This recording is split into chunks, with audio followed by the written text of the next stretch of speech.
Alors le groupe, je vous le donne pas. Ah voilà. Voilà, comme ça. Non, on a entraînement, donc Jordan vous le fera parvenir à l'issue de l'entraînement. On a séance à 10h, donc j'aurais fait le groupe à 11h30. Ouais, je donnerai le groupe à 11h30, faire encore un peu le point sur le plan médical. Les incertitudes, etc.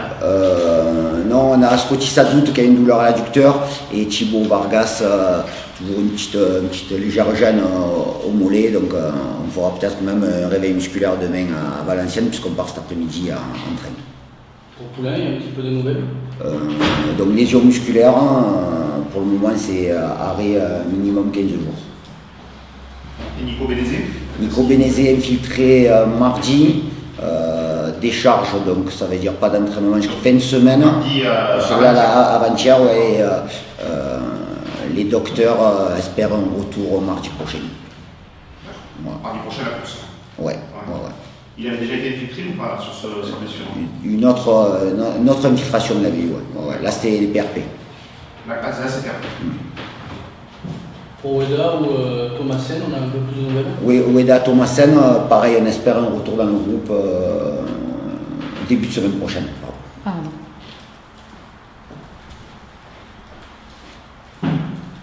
Bon. Ouais, c'est bon pour moi.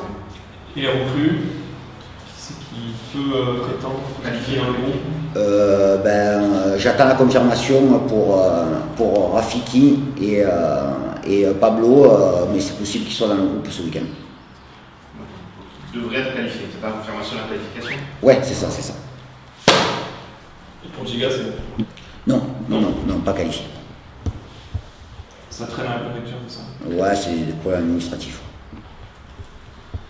Quelle trace physique que tu en as un peu parlé et morale, mentale a laissé la défaite à Grenoble? Ouais, il faut vite switcher, donc plus l'idée de régénérer sur le plan physique plutôt que sur le plan mental. Après le plan mental, on savait qu'on était dans une semaine à 3 matchs et donc automatiquement il faut faire en sorte de vite passer à autre chose et de vite penser au match de demain soir. Donc après être conscient qu'on n'a pas fait ce qu'il fallait, surtout dans les 30 derniers mètres, pour pouvoir prétendre à un résultat meilleur, parce que j'ai vraiment le sentiment qu'on aurait pu prétendre à un autre résultat sur le match de Grenoble. Après, l'idée c'est rapidement de se projeter sur le match de VFC, qui sort d'une bonne performance puisqu'ils ont gagné à Niort, une équipe assez solide, donc beaucoup de vigilance. Alors, je te posais la question sur les traces mentales, parce que j'ai eu l'impression, pour en parler avec les joueurs après le match, qu'ils se voyaient vraiment faire un résultat à Grenoble. Ouais, c'était notre ambition. Oui, est-ce qu'ils n'ont pas joué trop tôt et trop confiants sur ce match-là? Non, je pense que oui, il y avait de la déception, parce que c'était, on souhaitait vraiment faire un résultat positif. Après, malheureusement, c'est toujours le rapport de force, et je parle des 30 derniers mètres parce qu'une fois de plus, on a la possession, on a le sentiment qu'on peut faire des différences, et après on s'est fait punir sur des transitions, sur des situations qu'on aurait pu éviter, mais bon, après c'est le jeu. Peut-être en satisfaction, on peut noter le doublé de Chokunte qui ouvre en plus son compteur personnel. Ouais, exactement. Ouais. Malik a fait beaucoup d'efforts sur ce début de saison. C'est un joueur qui est très généreux et il lui manquait simplement d'ouvrir son compteur. Donc l'idée c'était de le faire démarrer sur le banc pour qu'il amène un peu sa fraîcheur en fin de match, et c'est très bien qu'il ait pu marquer déjà rapidement et qu'il ait pu mettre un doublé. Après, c'est mérité pour ce garçon, mais j'espère que ça sera que le début. Quand le laps de temps est aussi court, quel levier on active? Beaucoup de communication, parce qu'on n'a pas le temps de faire les réglages. Beaucoup de communication à travers des retours collectifs ou alors à travers des réglages individuels. Mais l'idée là sur la journée d'aujourd'hui, c'est d'abord de faire le point sur la fraîcheur physique du groupe et faire en sorte que demain les joueurs qui démarrent soient à 100%. Et plus largement, ce début de saison, cette première journée, si vous deviez faire un petit bilan de cette première journée, un peu mauvais, bon point. Ouais, si on fait un bilan sur les 5 premières journées, c'est le but de camp qui nous fait mal. C'est le but de camp à la dernière minute sur la première journée. Sinon, on serait à la hauteur de notre adversaire de demain soir, c'est-à-dire le VFC. Après, il ne faut pas oublier que c'est pas des excuses, mais c'est un effectif qui a été renouvelé en grande partie, qui a été rajeuni puisque aujourd'hui, si je ne dis pas de bêtises, il y a 17 joueurs qui ont moins de 23 ans dans le groupe. Donc les 2 nouveaux joueurs arrivés hier, ce sont encore des jeunes joueurs, mais c'est une volonté du staff et une volonté aussi du club de rajeunir et d'amener un peu de fraîcheur et d'insouciance. Donc le bilan, c'est tôt pour faire un bilan, mais aujourd'hui, demain, on aura la photographie exacte du groupe tel qu'il sera composé pour la saison. Et donc c'est un moment aussi important pour nous. Il y a une petite constante qui revient. Des très beaux débuts de match, 10-15 premières minutes ou 20 à Dijon, Dijon, Laval, Grenoble. Ouais. Et après ça s'éteint. Je sais pas si tu as remarqué ça, et après ça peut être dû ou ton sentiment là-dessus. Les 2 entames de mi-temps ont été bonnes à Grenoble, et effectivement. L'année dernière, on avait le défaut inverse, on faisait des entames difficiles. C'est simplement garder le rythme, garder l'intensité et être capable de. Il faut avoir des attitudes sur le plan technique, mais aussi sur le plan physique, et être capable de garder un rythme et d'imposer un rythme. Là, on a le sentiment que c'est Grenoble qui a dicté le rythme du match, particulièrement sur les 20 dernières minutes de la première mi-temps. Donc il faut être capable aussi d'aller chercher ça. Et c'est à l'image de le symbole de tout ça, c'est Anissa qui fait souvent des gros débuts de match. Ouais, après, par rapport à Jean et par rapport à ses qualités athlétiques, c'est un garçon, mais ça je le savais dès le début de saison, qui est capable de démarrer des matchs, mais c'est difficile pour lui de les terminer dans les 20 dernières minutes.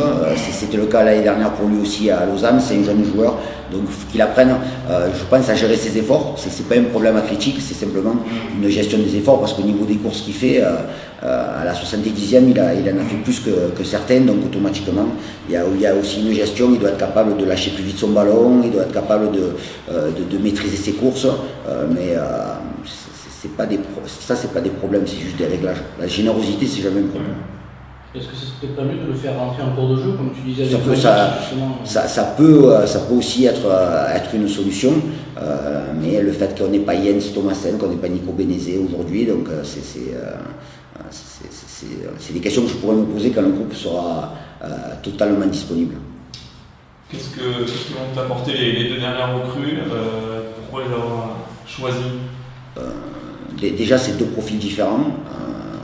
Un profil avec Rafiki qui est plus sur de la vitesse percussion, et un profil avec Pablo qui est un joueur de remise qui peut tourner autour d'un attaquant et qui est quelqu'un qui est très juste techniquement. Donc c'est des profils différents, et puis ça va nous mener, je disais, c'est des jeunes joueurs, donc de l'insouciance.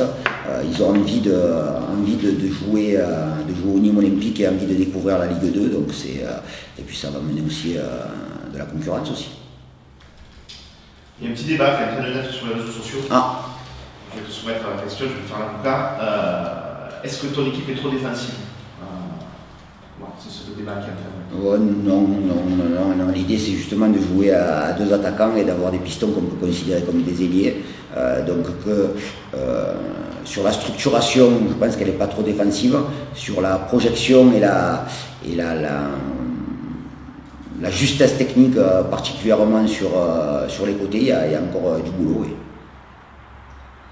Est-ce que tu mets le résultat à la même hauteur que le jeu, ou vraiment les points sont plus importants en fait? L'un va pas sans l'autre. Je pense que pour avoir des résultats, il faut avoir un contenu cohérent. Donc d'abord penser à ce qu'on est capable de faire avant un match, avant de penser à la conclusion, mais généralement quand les contenus sont bons, les résultats suivent, donc il faut rester focalisé là-dessus et pas commencer à se mettre une pression inutile à la 6e journée. 2 journées en une semaine, est-ce que tu comptes, sans nous dire le nom pour qui, est-ce que tu comptes faire tourner un petit peu contre Valenciennes? Alors par rapport à ça et par rapport aux joueurs qui sont disponibles aujourd'hui pour le déplacement de Valenciennes et pour le déplacement de Grenoble, à Grenoble, j'ai mené tous les joueurs qui avaient de dispo, puisque j'ai mené les 3 jeunes joueurs, Ilian, Marius et Ryan, qui étaient avec nous. Là, aujourd'hui, il y a 2 joueurs qui peuvent être qualifiés, c'est Pablo et Rafiki. Donc, j'ai 20 joueurs à disposition pour faire 18. Donc, c'est important c'est important de comprendre qu'il y a des joueurs qui sont aujourd'hui en dehors du groupe et qu'on souhaite récupérer le plus vite. Jens, Nico, Nao, tous ces joueurs pour faire en sorte justement qu'on se pose ce genre de questions aujourd'hui. D'abord voir dans quel état ils sont et après on réfléchira sur la composition de l'équipe. Est-ce que la hiérarchie des gardiens est bien rebattue? Est-ce qu'Axel a marqué des points? Axel a été performant. Axel a été performant. Il n'a pas marqué des points. Il a fait juste ce qu'il est capable de faire. Et c'est un garçon qui n'est pas récompensé sur le match de Grenoble parce qu'il nous laisse dedans. Mais il ne faut pas oublier les arrêts qu'il fait sur ce match-là. Après, la concurrence chez les gardiens, elle est présente, mais je suis content des deux gardiens. Ils savent comment on va fonctionner, donc il n'y a rien qui bouge. C'est-à-dire qu'on va revoir Lucas en titulaire? Pareil, c'est un garçon qui a travaillé en début de semaine, qui n'était pas dans le groupe samedi contre Laval. On va faire le point avec Babic, savoir s'il est à 100%, mais l'idée, comme je le disais, c'est d'avoir des garçons à 100%. Si Lucas est à 100%, il démarrera à Valenciennes. On sait que c'est compliqué, pour numéro 1 bis à un poste de gardien. Toi, c'est vraiment un 2 comme tu avais établi. Ça dépend les gardiens, ça dépend le management des gardiens et ça dépend la relation qu'ils ont avec leur staff technique. Et à partir du moment où les choses sont transparentes, il n'y a aucun problème. Donc, tu es plutôt dans l'optique de remettre Calias s'il est à 100%. S'il est à 100%. Sur ce match-là. S'il est à 99, non, s'il est à 99, non, ça ne passera pas. On dit souvent qu'une équipe est à l'image de son entraîneur. Est-ce que cette équipe n'est pas encore à ton image dans la valeur d'engagement, de grinta, de verticalité? Si on avait été capable à Grenoble de marquer dans la 94e minute, je m'y serais vraiment reconnu. Mais après, je ne sais pas si on peut analyser ou s'il y a une identification à mettre en place, mais quand je parle de verticalité, effectivement, j'aimerais que l'équipe soit encore plus verticale. Le message, il faut le rabâcher. C'est normal, c'est des piqûres de rappel. C'est un groupe qui a été remodelé et on est peut-être loin de ce qu'on pouvait faire la saison dernière par rapport au profil des joueurs, par rapport aux ambitions des joueurs. Donc simplement, c'est qu'ils comprennent le message que le groupe a été remodelé, que le groupe a été rajeuni, qu'il y a peut-être moins d'individualité et donc collectivement, on doit être plus performant. Le mercato, est-ce que pour toi il est terminé ou est-ce que tu espères une dernière recrue? Alors pour moi, comme pour tout le monde, il se termine ce soir. Donc je ne sais pas ce qui peut se passer.